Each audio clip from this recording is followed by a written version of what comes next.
प्रिय छात्रों नमस्कार। एनसीईआरटी गणित कक्षा 9वीं में आपका स्वागत है। और हम लोग प्रश्नावली 1.1 शुरू कर रहे हैं, जिसमें पहला क्वेश्चन दिया गया है, क्या शून्य एक परिमेय संख्या है? क्या इसे आप p बटे q के रूप में लिख सकते हैं, जहां p और q पूर्णांक है और q बराबर नहीं है 0।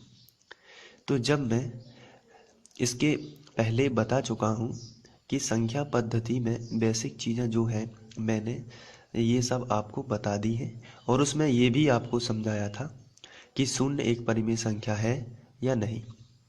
तो बिल्कुल ही सिंपल है कि शून्य एक पूर्णांक है चूँकि, और ऐसी स्थिति में हम उसके बटे में एक लिख सकते हैं। तो आपको कुछ भी नहीं करना है, सिर्फ यहाँ लिख देना है कि हाँ, शून्य एक परिमेय संख्या है। शून्य एक परिमेय संख्या है।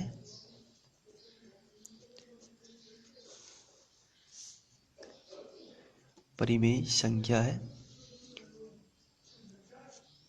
क्योंकि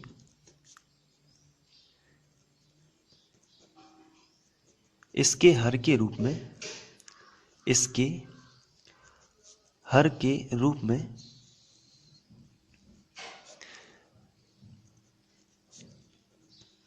एक हो सकता है। इसलिए हम 0 जो लिखा है इसके बटे में एक लिख सकते हैं, जो एक परिमेय संख्या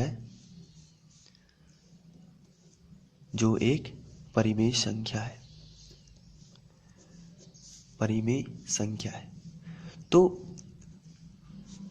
आपको क्या करना है, कोई भी परिमेय संख्या कब होती है, जब वो अंश बटे हर के रूप में लिखी हो। अंश बटे हर का मीनिंग होता है वो बटे के रूप में लिखी हो, यानी p बटे q के रूप में लिखी हो। और जब p बटे q के रूप में लिखना है तो कोई भी संख्या ले लीजिए, चाहे जैसे मैंने आपसे पूछा, यदि ये क्वेश्चन बदल के आता कि बताइए कि 3 एक परिमेय संख्या है या नहीं, तो फिर आप क्या कहते?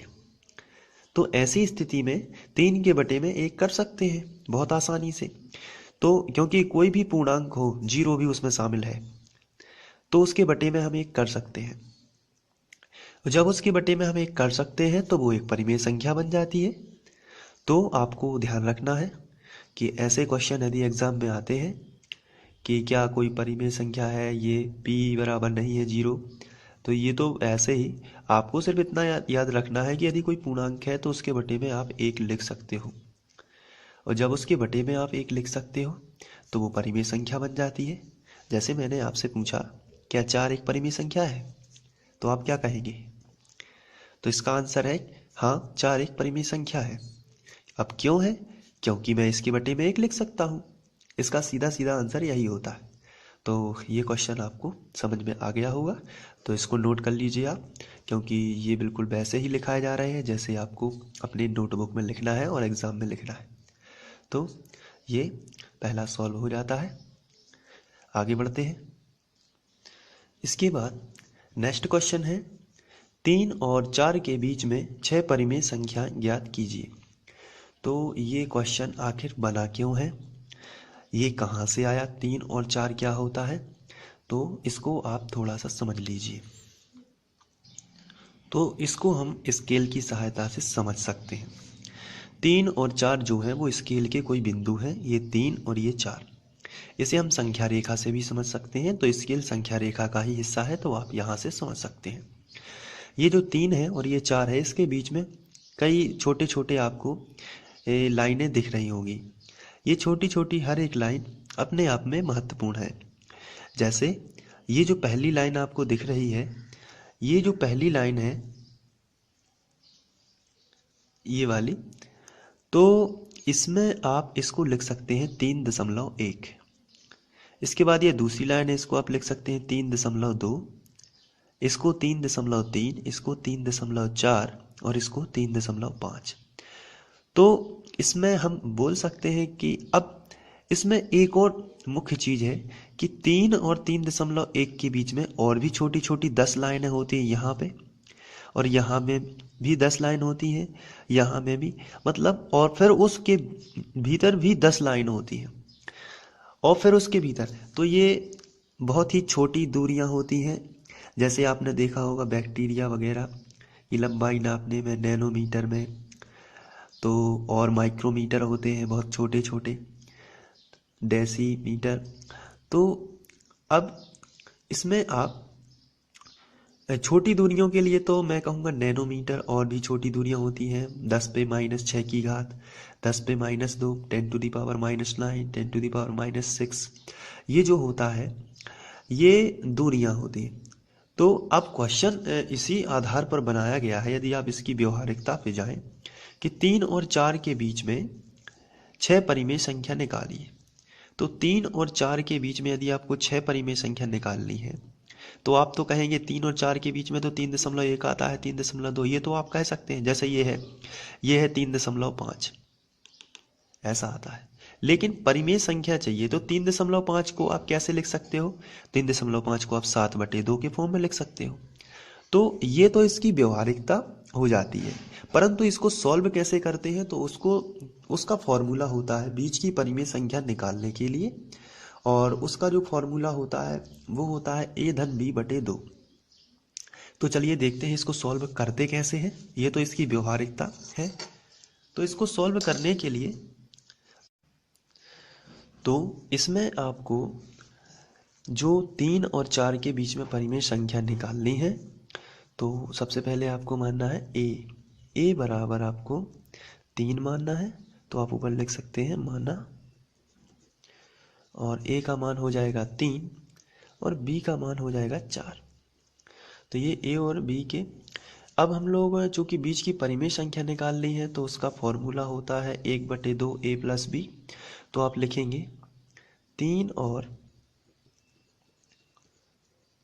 4 के बीच की परिमेय संख्या,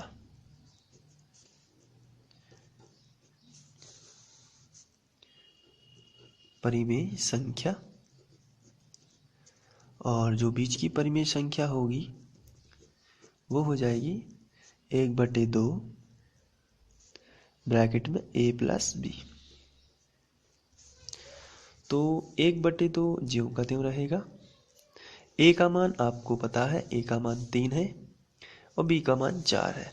तो यहाँ आप रखेंगे 3 + 4, तो ये हो जाएगा 4 3 7/2। तो इससे एक बात तो स्पष्ट होती है कि चूंकि ये 3 और 4 के बीच की संख्या है 7/2, तो 7/2 जो है 3 और 4 के बीच में है, तो 3 से बड़ा है ये 7/2, और 7/2 से बड़ा होगा 4, क्योंकि 3 और 4 के बीच में है।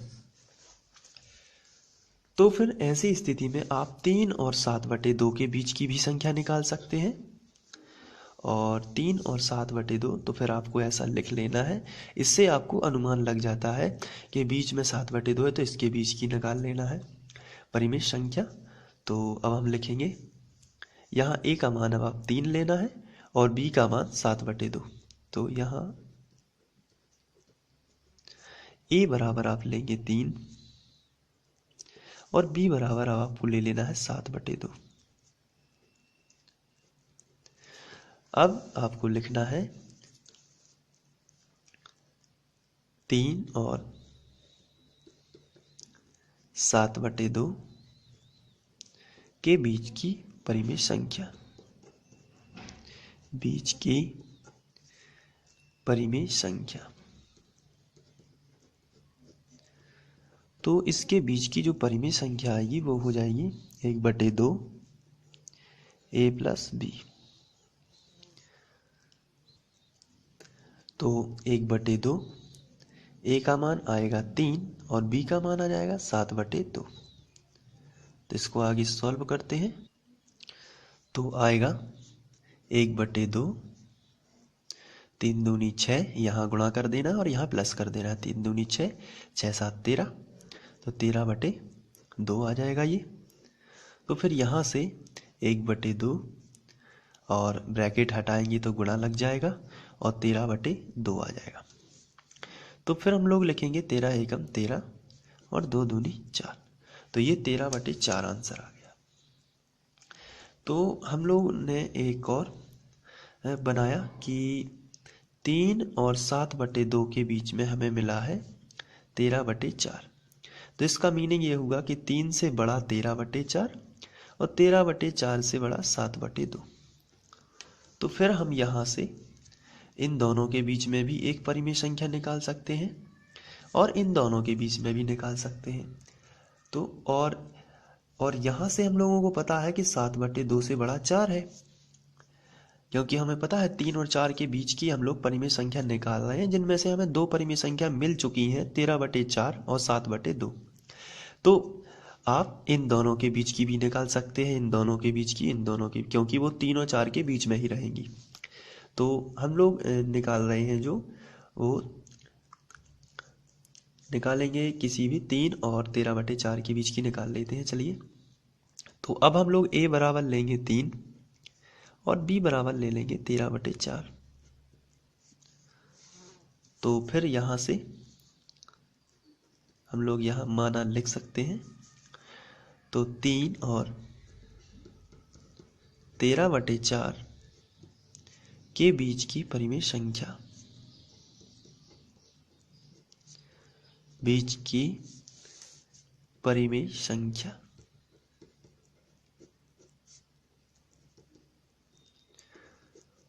तो ये आपका सूत्र है 1/2 a प्लस b। तो इसमें आपको मान रख देना है 1/2, a की वैल्यू कितनी है 3 और प्लस b की वैल्यू कितनी है 13/4। यहाँ पे आपको पुट कर देनी है वैल्यू। आगे बढ़ते हैं। 1/2 4 3 12, 12 प्लस 13, तो हम लोग पहले लिखते हैं 12 प्लस और ये हो जाएगा 13/4। अब इसको हम लोग सॉल्व करेंगे तो 1/2 ये हो जाएगा 3 और 2 5, 1 और 1 2, 25/4। तो यहाँ से सॉल्व करने से मिलेगा 25/4 दूनी 8। तो हम लोगों को एक और श्रृंखला मिली जो हम लिखते हैं। तो ये हम लोगों की एक श्रृंखला हुई जिसमें से हमने ये पहले लिखा हुआ था और अब हम लोगों ने 3 और 13/4 के बीच में निकाला तो हम लोगों को मिला 28/8। तो इसी में ये चूंकि इन दोनों के बीच की है तो यहाँ लिखी जाएगी। अब हम 13/4 और 7/2 के बीच भी निकाल सकते हैं और 7/2 और 4 के बीच भी निकाल सकते हैं। तो हम लोग 7/2 और 4 के बीच में निकाल लेंगे इस बार।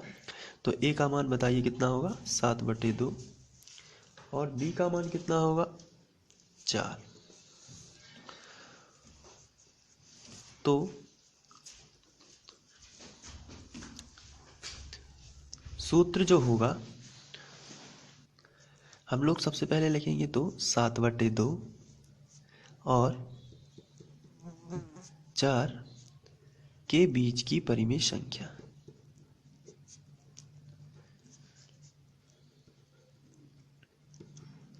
परिमेय संख्या, और जो हो जाएगी 1/2 सूत्र होता है a प्लस बी।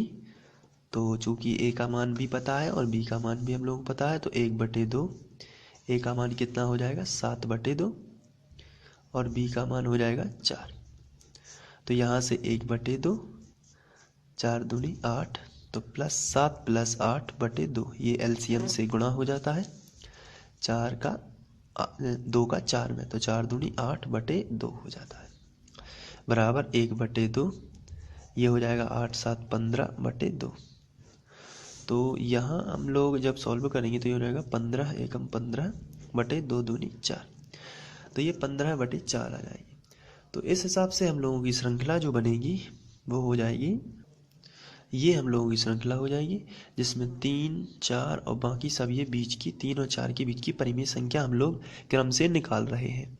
अब इनमें से आप कोई भी परिमेय संख्या ले सकते हैं। यदि मैं 13/4 और 7/2 लूँ तो इस हिसाब से भी हम लोग इनके बीच की एक परिमेय संख्या निकाल सकते हैं। तो चलिए इस बार हम लोग a बराबर, अभी हम लोगों ने 4 ज्ञात कर ली है, हमें 6 ज्ञात करनी है तो 2 और बची हुई है अभी। तो ए बराबर हम लोगों को लेना है 13/4 और बी बराबर हम लोग लेना है 7/2। तो ये ए और बी, तो आप लिखेंगे 13/4 और 7/2 के बीच की परिमेय संख्या। तो ये हो जाएगी 1/2 कोष्टक में ब्रैकेट में आपका ये सूत्र। अब हम सूत्र में रखते हैं मान 1/2, एक की वैल्यू हो जाएगी 13/4 प्लस बी की वैल्यू 7/2। तो इसको जब हम सॉल्व करेंगे तो ये आएगा 1/2 और इसका हो जाएगा 4, एलसीएम दोनों का आएगा 2, 4 और 2 का 4, एलसीएम आप पे बनता होगा आई होप। तो 4 और 4, 4 एकम 4 तो 13 प्लस 2 दूनी 4, 2 आएगा तो 7 दूनी 14 हो जाएगा। तो ये आगे जाके हो जाएगा 14 प्लस 13 हो जाएगा 27, 27 अपॉन ये 4 दूनी 8, 8 हो जाएगा। तो ये हो जाएगा 27/8। तो एक और हम लोगों को परिमेय संख्या मिल जाती है। तो इस प्रकार हमारी श्रृंखला बनेगी 3 28/8 13/4 और चूंकि इन दोनों के बीच की है तो यहाँ 27/8 आ जाएगा और फिर आएगा 7/2 और उसके बाद आएगा 4। अब ऐसी स्थिति में आप यहाँ से 7/2 और 27/8 के बीच की भी निकाल सकते हैं परिमेय संख्या, और आप चाहें तो 7/2 और 13/4 की भी निकाल सकते हैं, 28/8 की भी निकाल सकते हैं। तो यहाँ से आप परिमेय संख्या निकाल सकते हैं। और 7/2 और 4 के बीच में यहाँ 15/4 भी था, सॉरी, तो ये भी आप इस तरीके से लग जाएगा। ये 15/4 तो 7/2 15/4 ये भी आप निकाल सकते हो। तो आपको निकाल लेना है 7/2 और 15/4 के बीच में। चलिए लेते हैं, इस बार हम लोग लेंगे ए बराबर 7/2 और जो बी बराबर हो जाएगा वो होगा 15/4। तो अब बीच की परिमेय संख्या मैं यहीं लिख देता हूँ, आपको लिखना है 7/2 15/4 के बीच की परिमेय संख्या। तो यहाँ से फॉर्मूला लगेगा 1/2 7/2 प्लस 15/4 यानी कि ए प्लस बी। आप समझ गए होंगे मैं क्या कह रहा हूँ। इसके बाद 1/2 और ये आ जाएगा 4, तो 2 दूनी 4, 7 दूनी 14 प्लस 4 एकम 4, 15 एकम 15। ये एलसीएम से हो गया सॉल्व। 2 की दुनिया 4 में पढ़ना है तो 2 बार गई और 2 का गुणा जितने बार दुनिया जाती है जितने बार भी उसका गुणा उसके अंश में हो जाता है। तो ये आपको समझ में आ गया होगा। तो आगे बढ़ते हैं। 1/2 14 और 15 ये हो जाएगा 29/4। तो जब इसको सॉल्व करोगे आप तो 29 एकम 29/4 दूनी 8, ये आ जाएगा 29/8। तो ये इस प्रकार से आपकी जो श्रृंखला बनेगी ये हो जाएगी 3 28/8 13/4 7/2 15/4 और 7/2 और 15/4 जो है इसके बीच में आया है 29/8। तो यहाँ आपको पुट करना पड़ेगा 29/8 और यहाँ 2 साइन और फिर आ जाएगा 4। तो देखो 3 और 4 के बीच में आपको मिली है 1 2 3 4 5 और इस प्रकार से आप और भी निकाल सकते हैं। तो जितनी भी आपको संख्याएं मिली हैं 15/4 हो गया, 28/13/4, यहाँ 27/8 आई थी जो मैंने अभी लिख नहीं पाई थी, तो यहाँ भी। तो इस प्रकार से ये 6 परिमेय संख्या आपको मिल चुकी है। तो आप इसको जब अपने आप से सॉल्व करेंगे तो ये आ जाएगा आप पे। बहुत ही सिंपल है, सिर्फ a+b/2 करते जाना है और इस तरीके से आंसर आते जाएंगे। तो क्वेश्चन में जितनी भी पूछी जाती है, यदि आपसे 6 परिमेय संख्या पूछी जाती हैं तो आप 6 भी, यदि आपसे 3 पूछी जाती हैं तो आप 3 भी लिख सकते हैं, 2 पूछी जाती हैं तो आप 2 भी लिख सकते हैं। तो ये दूसरा क्वेश्चन समाप्त होता है। इसके बाद हम लोग तीसरे क्वेश्चन की बात करेंगे। Thank you.